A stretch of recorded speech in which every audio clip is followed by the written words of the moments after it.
آج کی دوسری تلاوت مقدس متی کی انجیل اس کا 7واں باب 21ویں آیت اور پھر 24 سے 27ویں آیت مبارکہ تک۔ نہ ہر ایک جو مجھے خداوند خداوند کہتا ہے آسمان کی بادشاہی میں داخل ہوگا، مگر وہی جو میرے آسمانی باپ کی مرضی پر چلتا ہے۔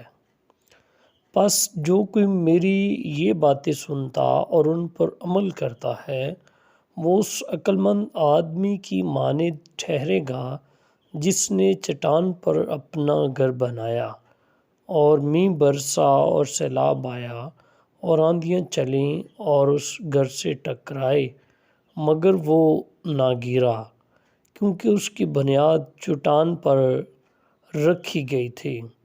لیکن جو کوئی میری یہ باتیں سنتا ہے اور ان پر عمل نہیں کرتا وہ اس بیوقوف آدمی کی مانند ٹھہرے گا جس نے اپنا گھر ریت پر بنایا، اور مینہ برسا اور سیلاب آیا اور آندھیاں چلیں اور اس گھر کو صدمہ پہنچایا، اور وہ گر پڑا اور اس کا گرنا ہولناک ہوا۔